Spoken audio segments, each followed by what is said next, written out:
Hello, folks, and welcome. I'm Stephanie Spencer with Natural State of Health Plant-Based Wellness. I'm a former cardiac RN turned plant-based educator. I'm board certified in lifestyle medicine, and I love sharing with people the healing power of plants to prevent, treat, and even reverse chronic disease. And so I'm pleased today to be joined by Paul Chatwin. Paul learned about the option of plant-based nutrition to reverse his heart disease literally as he was about to go into the operating room with 3 blocked arteries. And Paul shows that you can not only survive survive heart disease, but thrive on a whole food plant-based diet. Paul went on to found Plant-Based Nutrition Support Group in Michigan in 2014. And he did that to spread the word about the promise of plant-based nutrition to reverse chronic disease that most often sicken and kill us. So PBNSG now boasts more than 8,000 members. And additionally, Paul has spoken publicly to share his story at numerous locations, including 14 General Motors facilities and 20 Beaumont Hospital campuses in Michigan. PBNSG also partnered with Wayne State University to teach medical students about the promise of plant-based nutrition in reversing chronic disease, which is a pretty big freaking deal. So today we're going to hear Paul's personal story, and then we're going to discuss, and I'm going to use a whiteboard and some fun little icons.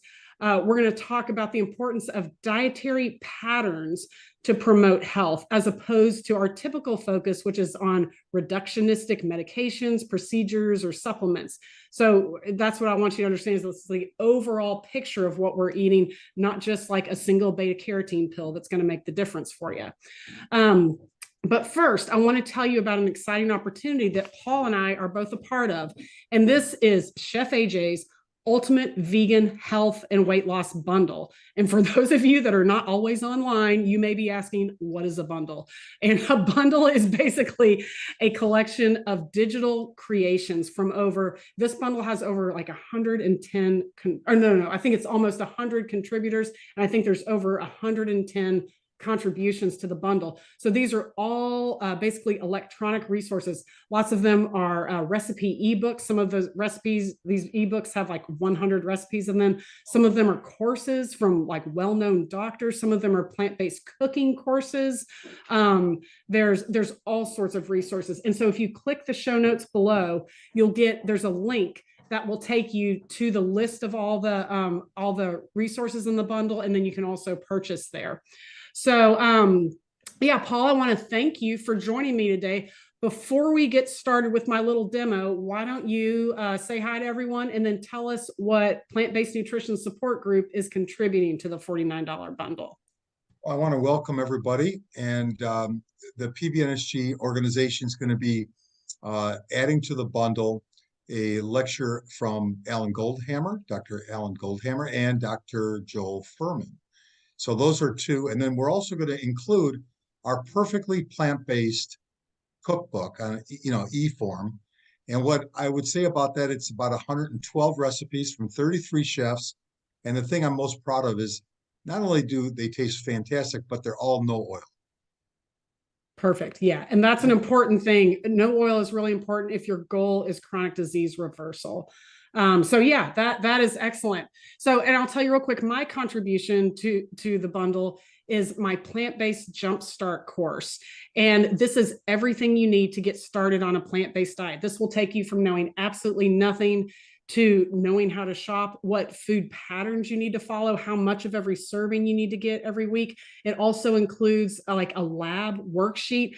My course is really good for integrating plant-based nutrition into your non-plant-based family practice physician's visit, okay? Because lots of times people get really nervous. They go to their doctor who's gonna look at you over their glasses and say, well, where are you gonna get your protein? And so I also have printable resources for your physician that you can hand them that shows them that this is all based on research. It's from the American College of Lifestyle Medicine. It even has like continuing medical education credits that the physician can get in plant-based nutrition. So it just is going to kind of show them that this is a real thing and not just something you found on the internet, right? So yeah, it's a really excellent resource, and I'm very proud of it. So we're going to go ahead and talk about this concept of dietary patterns, and kind of like as it follows Paul's personal trajectory, which I think is a really interesting story. So I want to start off, and let me scoot over because I am going to use my whiteboard. I got to make sure I've got room here. I think we can see that. Okay, yes. Okay, I've got to get this opposite mirror effect here. Okay, so we're going to start off with the standard American diet, which the acronym is SAD, and it is really sad once we start to dissect it. But the standard American diet is really just a reflection for those of us, and most everyone is eating the standard. I mean, like there's very few of us that were born whole food plant-based, maybe a couple people out in California, but the vast majority of everyone just grew up eating the standard American diet. And this is just a reflection of the food environment that we live in. And in the year 2022, most of our food is hyper processed, hyper industrialized, and then we might eat like a few little vegetables on the side out of a sense of obligation, but it's really not a diet that promotes health.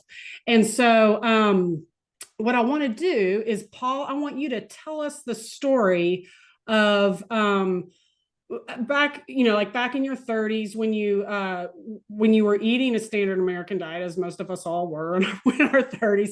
Tell us what you typically ate and like what your lifestyle was like back then. Probably prior to 30, I would eat just about everything. And I would say I was strong in the areas of meat and dairy. I had gotten out of college at 20. My first job was Land Lakes Butter Company. So there was 5 pounds of cheese that I would get every Friday, and they'd be gone by Monday. Extra sharp cheddar was my favorite. And then after a year and a half of that, I worked for Stouffer Food Company for 5 years. Oh my So God. we were, I don't think I bought a dinner in 5 years. I would just have their French bread pizzas, whatever their foods were. I was bringing them home, eating them 4 or 5 times a week because I didn't have to cook. But my family and my life was centered around food.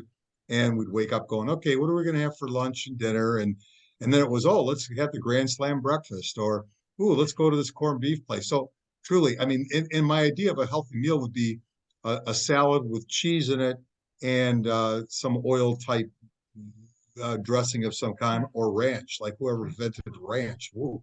So Yeah. that was my life. And I didn't even think about anything on the health side because I was still a workaholic. I always worked out my whole life. So I always thought, hey, it's okay to eat this way because I will just keep working out. Yep. So that's what I was like. All right. Well, and that's true. And a lot of people do think that, if you're exercising, you don't like the exercise will take care of it and will make you heart attack proof. But there's a reason that they always have ambulances at the marathons, right? Like people always have heart attacks. So, yeah. So what we're going to talk about is the dietary pattern of a standard American diet. And look at this. My daughter-in-law is a graphic designer, and I've got these cute little icons. So we're going to talk about what it's high in and what a standard American diet is low in. So Paul was talking about like getting 5 pounds of cheese and the Stouffer's, French bread pizza. This is a lot of fat that we're going to get in the standard American diet. Okay. And when we talk about the range of fat in like a human diet, like kind of the diets that we talk about, it goes basically from 10% to about 30% of caloric intake and fat. So most standard American diets are 30% fat. But if you're eat like a lot of crap, then you might be up to 35, even 40% fat. That's a pretty bad diet.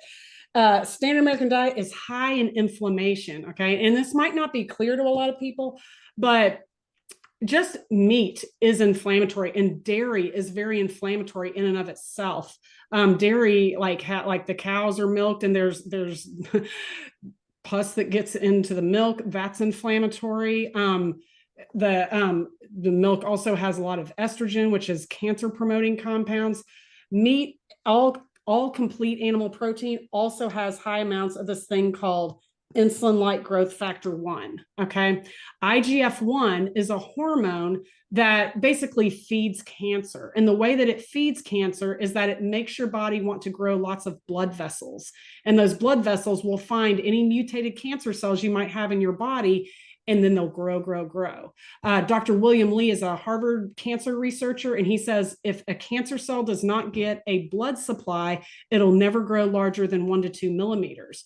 So we want to eat a dietary pattern that doesn't encourage cancer cells to grow with a healthy blood supply.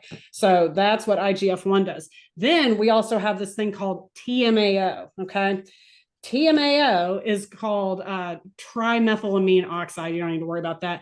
But TMAO is just basically another inflammatory compound that comes from animal protein. And even if you take all of the fat out of like milk and cheese, if you have non-fat milk and non-fat yogurt, it's the carnitine and choline that's intrinsic to animal protein that promotes this TMAO reaction. Basically, the carnitine and choline will combine with the gut bacteria of omnivores, of meat eaters, and it'll make inflammatory compounds, which just trash your coronary arteries and set you up for a high incidence of heart attacks and strokes. So a standard American diet like Paul was eating is high in all of these. What is it low in? It's low in fiber. Okay, there's my little wheat sheath. But yeah, the fiber is going to be very low in a standard American diet. We want to aim for, well, the recommendation is 25 to 35 grams of fiber a day. Most Americans only get about 15 grams of fiber a day. But like if you're eating like TV dinners, a bunch of meat and cheese, and then you just have like a little bit of iceberg lettuce, like I've had some students that calculate their fiber and they're like, oh, I'm only getting 8 grams a day. This is very bad for your health. And we're going to talk later about why fiber is so important. Another thing that the standard American diet is low in is this little sprout is phytonutrients. Okay. That just means plant nutrients, but our bodies require phytonutrients to thrive because as we evolved over millions of years, or hundreds of thousands of years, whatever, we always ate a lot of natural food. And so our body always assumed that it will always be getting plenty of phytonutrients and antioxidants. So our body doesn't make any of its own phytonutrients or antioxidants because, like I said, our body has always assumed we'll always be getting this from food. And then in the last 100 years, we just hyper industrialized our diet. And so we don't get that anymore. And our body has no idea what to do without these necessary compounds, antioxidants, phytonutrients, and fiber. Okay. So now, Paul, I want you to tell us about your come to Jesus moment when you found out that this standard American diet was not working out for you. I was probably in my mid-30s. I went to my doctor and we did the usual blood work, and he came back to tell me that my cholesterol was 347. And I said, well, what's normal? He said, well, I'd like to see it under 200. Yeah. So what are you going to do about it? He goes, well, we're going to put you on a statin right now. So he put me on Zocor. Unfortunately, after about a month, I got the side effects, which is the high muscle enzyme, and I went from walking to barely walking. I got off of it in about 2 days. I was somewhat normal again.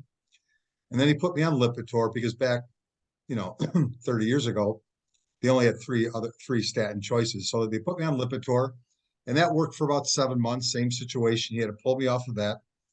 So then he put me on Pravastatin, and I was on 80 milligrams, which is the highest dosage. And my cholesterol did drop, but it baselined at about 280. So his suggestion then was, well, start eating like non-dairy cheeses or skim milk, or, don't have 3-4 eggs a day, have 1 or 2 and make them white. So he was making some changes. I'm not sure if he even knew. But the combination set in motion for what was going to happen 25 years later. Okay. So tell me, like, what were actual food? This is what Paul's doctor recommended is what I call the chicken salmon diet. And that's what we recommended for, like my entire adult life. I was like, switch to skim milk, like that's what I told my patients to do too. And yeah, it doesn't usually work. So tell us like exactly what, once you like were counseled on the chicken salmon diet or the whatever lower fat diet, what did you typically eat at that time? Well, I did reduce the amount of true beef I was eating, and I started eating fish. lot more fish, and would go into more of the chicken breast world as opposed to the whole chicken. But this is something where I did it for a while. I figured, hey, I'm on medication, so I'm not going to stick terribly to the chicken salmon diet, because I would always go out to dinner, and I was traveling a lot. So, eating poor meals was part of it. So I would say that I did try when I was home to kind of curb what I was eating, but it was it was a daunting task on a daily basis. Yeah. Okay. And that's the problem. And it's true. Like a lot of people are just not compliant with their chicken salmon diet because it doesn't make that much of a difference. And they want to be eating the barbecue anyway. So they're like, why should I bother? So let's think it through. If we're eating instead of beef, if we're eating chicken and salmon, is our IGF-1 level going to just plummet? No. We have high IGF-1 levels. Your body makes your liver will kick out high amounts of insulin-like growth factor 1 whenever you eat any kind of animal protein. Okay. It's the amino acid configuration of animal protein that makes your body want to make high IGF-1. So when you switch from beef to chicken, it doesn't affect this at all. It's not going to lower your IGF-1. Guess what? It's also not going to lower your TMAO, because all beef and chicken, or all chicken, all salmon, even low fat dairy has high levels of TMAO. You're still going to be making just as much TMAO. And to be clear, even in like Dr. Esselstyn and Dr. Ornish's early diets on heart disease, they did lifestyle studies on heart disease. And like they're kind of famous now for their strict whole food plant-based diet and the amazing results they get. But back in the 80s, we didn't have this TMAO research. This has only been around for about 10 years. And so prior to learning about the effects of TMAO, what we used to always counsel people is to do low-fat dairy, like Paul got, right? So we would tell people, just do skim milk. And so if you compare Ornish's early studies with his later studies, when he said, no, cut all the animal protein out, we get way better results with a zero animal protein diet than we do with a non-fat milk, non-fat yogurt type of diet. Okay. Because even though you take the fat out, you still have the TMAO. Okay. And TMAO is that thing that trashes coronary arteries and leaves you at higher risk for stroke. Okay. So that's not going to help the TMAO at all. Do you have less inflammation on a chicken salmon diet? Well, if you go from like 1 salad a day to 2 salads a day, you might have slightly less inflammation, but you're still eating inflammatory food. You're still eating the milk and the salmon and all that. And is your fat lower?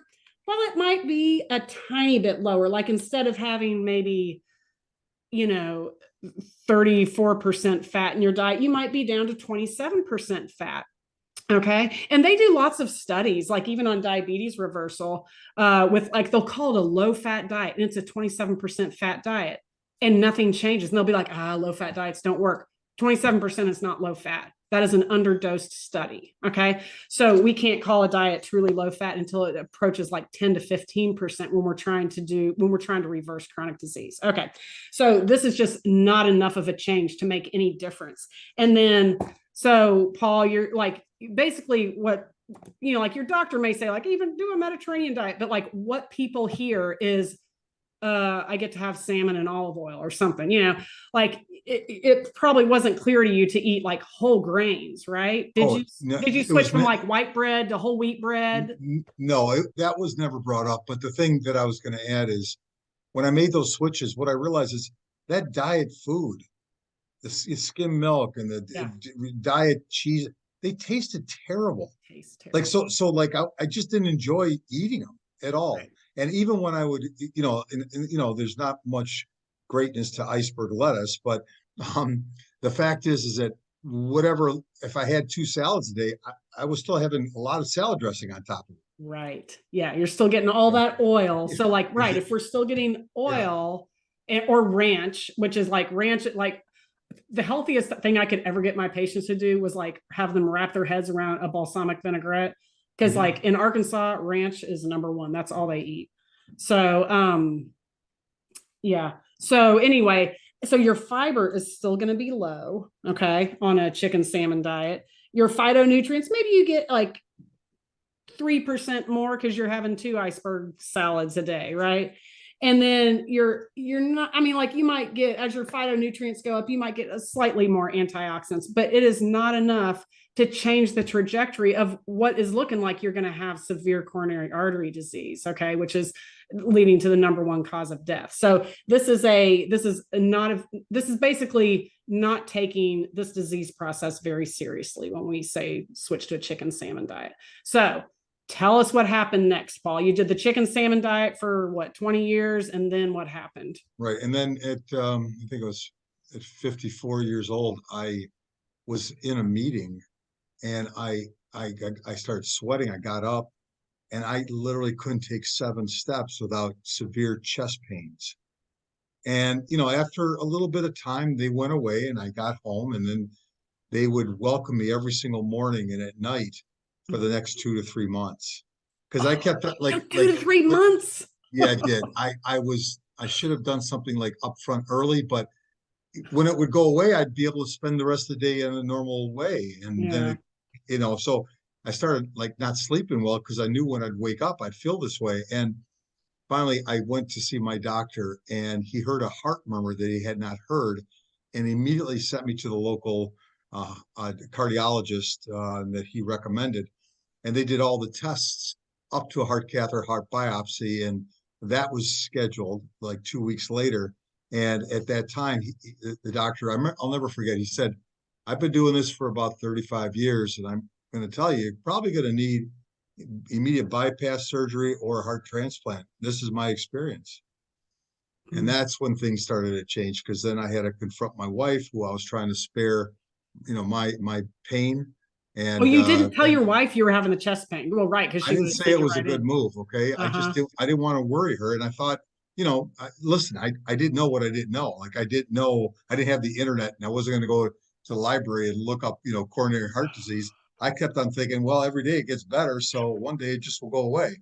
No, Oh, it didn't. It just got worse and worse. So, I talked to her, and then, got her boss involved because tears were flowing between us both. And he's the one who got me into the Cleveland Clinic the day before I was supposed to have my heart catheter at the local hospital. okay. And then the miracles started dropping, because then I, had a heart catheter done, and they discovered 100% block in my right artery. Mm-hmm. Uh, 2 other arteries at about 70% blockage. But then I found out I had a leaky valve, enlarged heart, Mm-hmm. scarsidosis of the aorta. I had a left bundle block. I had a heart murmur. So I was a real mess.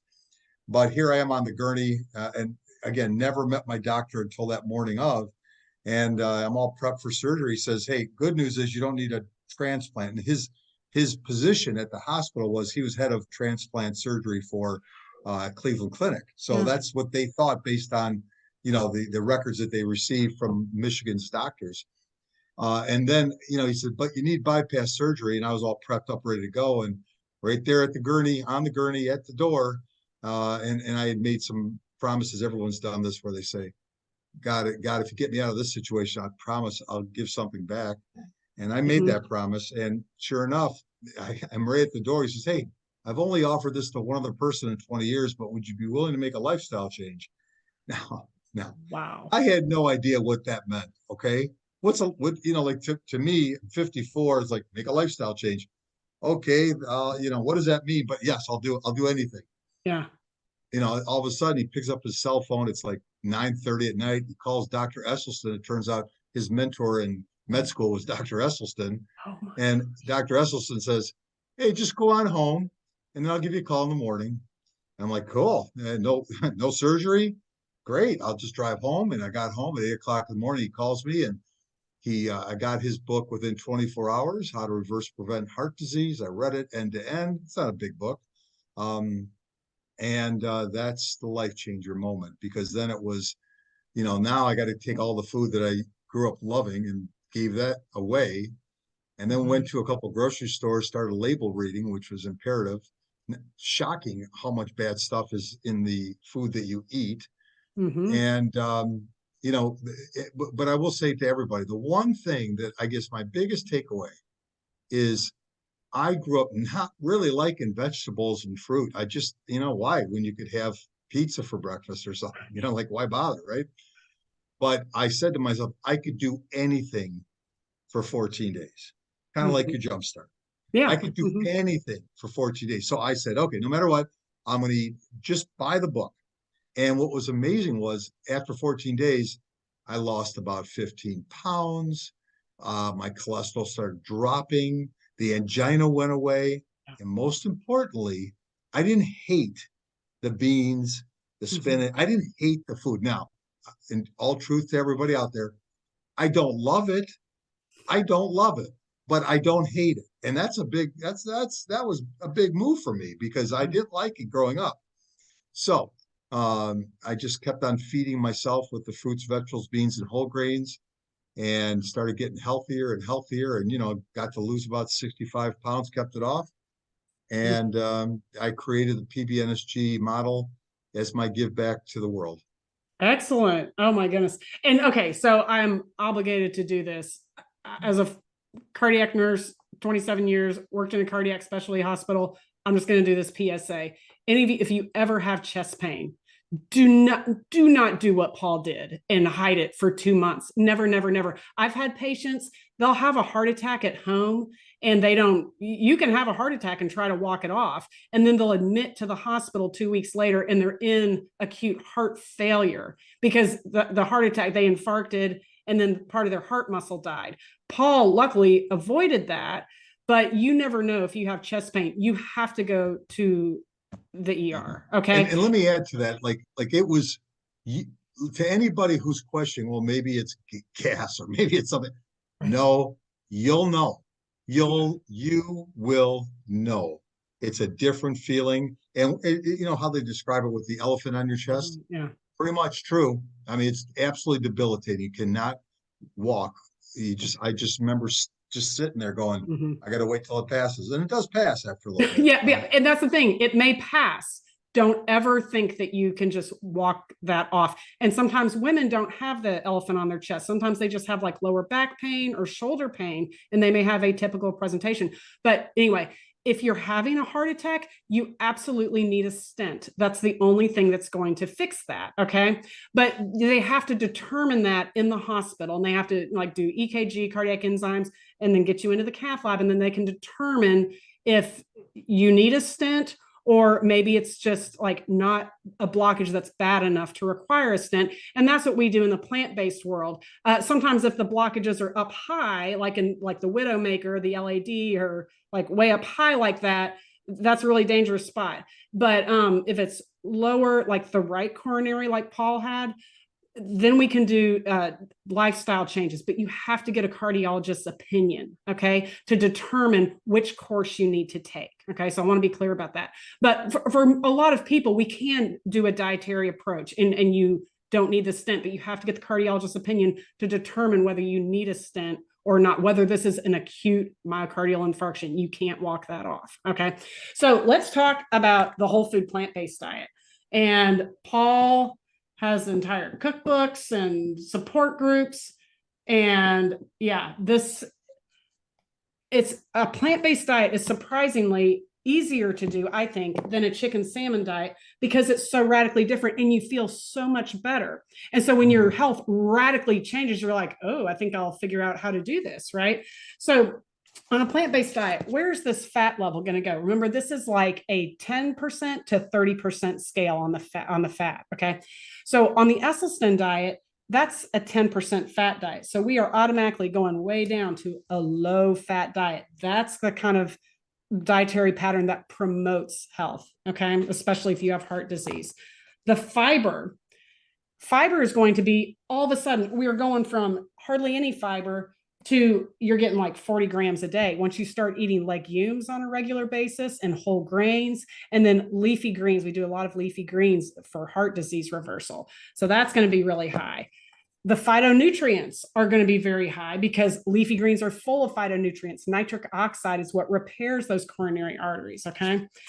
Antioxidants, that goes right along with all the good stuff up there. So the antioxidants are going to help put out the fire. When the lining of our coronary arteries gets inflamed, that's what leads to a heart attack. So we want to put the fire out so that you can basically reupholster the lining of your coronary arteries with all these good leafy greens and stuff.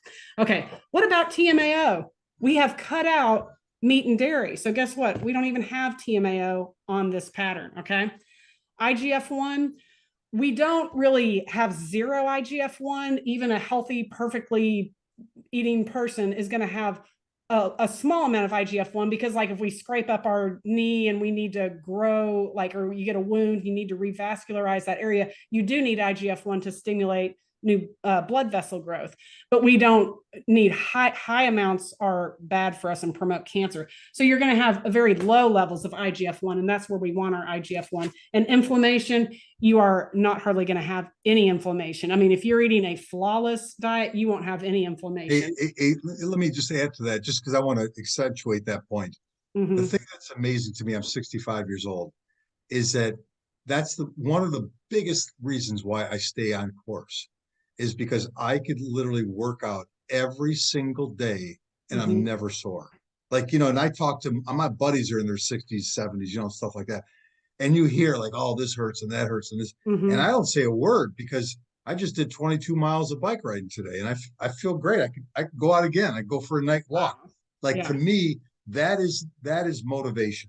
That's what keeps me whole and centered. Mm-hmm. is the fact that I love the idea that my body's not telling me, oh, you can't do this today. Right. And that's what keeps you on the diet, because your life just transforms. No one's life is going to radically transform on the chicken salmon diet. You're eating food you don't want to eat anyway. And if anything, things might get 5% better. Right.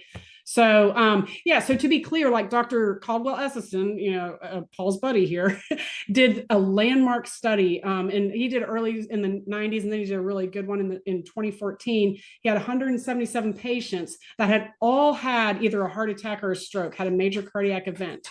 And he put them on his diet, which is a strict whole food plant-based diet, 6 servings of leafy greens a day, and followed them for 3.5 years. And only one of them had any kind of a coronary event or had a cardiac event. Okay. If we compare this to a Mediterranean diet, they did the same study with a Mediterranean diet. And this is all people that have had a cardiac event. They switched to a Mediterranean diet.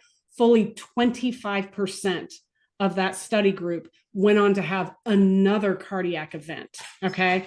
And that's a Mediterranean diet is somewhere between Paul's diet and the whole food plant-based. Like it's a pretty, and a Mediterranean diet has like 73% less coronary events than a standard American diet. Okay. Mediterranean diet's pretty good, but a whole food plant-based diet is 40 times more effective than a Mediterranean diet. That was shown in the Lyon study.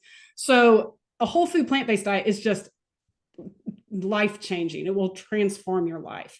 And so if you're new to this whole thing and you're wondering, well, how do I learn how to eat a whole food plant-based diet? Well, let me tell you, you need to get the bundle. So in the bundle, that's what this is all about. The people that, if you're watching this video right now, I'm going to guess that you're not like 16 years old, right? Most people that discover whole food plant-based nutrition, they're like Paul, like me, like we discovered because my husband was diagnosed with diabetes. We're middle-aged, you get some kind of chronic disease, and then you have access to the internet and you find out that you can completely change all this with a whole food plant-based diet. So in the bundle, there's all sorts of resources to show you how to switch to a plant-based diet. There's courses like a tofu tutorial, learn how to cook tofu, date paste coupons. Date paste is a whole food plant-based sweetener. They even sell them in stores, or they sell them on the internet at least. I don't like to cook recipe cookbooks. This is from a contributor that's a host with PBNSG along with me. And I mean, I'm a fellow host with PBNSG, but Lauren Bernick wrote a book about people that don't like to cook. These are just things that you can buy off the shelf or frozen vegetables, and you make a perfect plant-based meal out of readily available things. No oil salad dressing ebooks. There's entire courses like on gut health. There's even a how to open a yoga studio course or how to become a yoga instructor. I mean, there are just all sorts of information here. And in my course is really good for people that like this is brand new to them. My first video that's going to be in the bundle is called Where Do You Get Your Protein? And I do a 2-hour live presentation with a whole group of people that are not plant-based. So it's just a fun, non-confrontational thing. And I talk about everything you need to know about the difference between animal protein and plant protein, how much fiber you need every day. And it's also really good for people that are brand, like if you have a spouse that's like, I'm all about plant-based nutrition, but maybe your husband or your wife just is not on board, just have them watch my Where Do You Get Your Protein video only. And that just kind of really spells out the health reasons why a plant-based diet is just life-changing. So yeah, that's basically, one more thing for you too.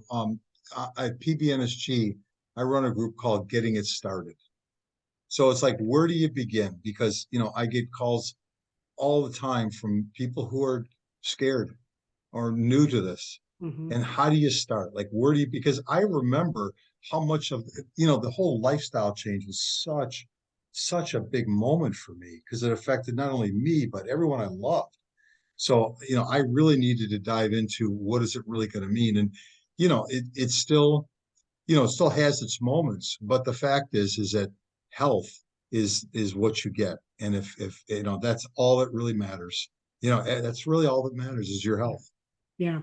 And that's a good thing too, like with PBNSG and like through my course too, like there's a lot of people out here that can help you, just like having an opportunity to talk to other people that have been in this situation before. It helps you feel a lot less alone. And I always tell people, like, you may not like to use the internet, you may not like Facebook or whatever, but a lot of people are all by themselves trying to do this plant-based thing, and they don't know anyone that follows a plant-based diet. Well, guess what? It's 2022 and we've got the internet, and you can find also like thousands of people in this community that are all doing this at all different levels of knowledge that can help you. And that's what we want to do.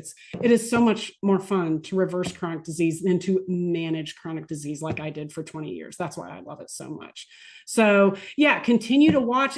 And my social media information and Paul's is going to be in the show notes here. So click below. You can click the link below to purchase the bundle, but then follow me on YouTube and on Facebook all this week. I'm going to be doing interviews with a bunch of other people and just teaching like little bits of knowledge that that are going to help you understand more about plant-based nutrition. So yeah, so Paul, I really appreciate you coming on today and sharing your story. I know you're really shy and you don't like to talk, but yeah, I appreciate you for overcoming your stage fright. Yeah, it's been a lifelong problem. Hey, and it's funny you say that because I used to do this all live and all that, and the only way I could settle myself down was to tell like dad jokes, but it worked. I just I really, because it's not like I had a lot of experience talking in front of a lot of people, but the important thing is that when I look back, I was very much alone 12 years ago, but today there's just so many connections that you can make. There's so many more cookbooks. There's so much more information. And I would say my challenge to everybody who's looking at me, you could do anything for 14 days, but if you're going to try it, I would recommend two things. One is to get some blood work before and after, just so, you could see that in just 2 weeks, you did a great job and this is the improvements. And then make sure you've got a supporting people. It could be wife, brother, sister, hey, if you got to hire a psychologist, you got to have somebody to talk to about it. You can't do it alone. I was thankful I had my wife, so my point is that this could be done. You don't need to suffer, but you need to do a little bit of work. It just won't happen with a pill. That's right. That's right. Wise words, if ever were spoken. So yeah, well, folks, I appreciate you tuning in today. Like and subscribe and follow us on social media. And yeah, hang in there. You're going to learn a whole lot this week. So peace, love, and plants. Take care, everyone. Bye-bye. Bye-bye.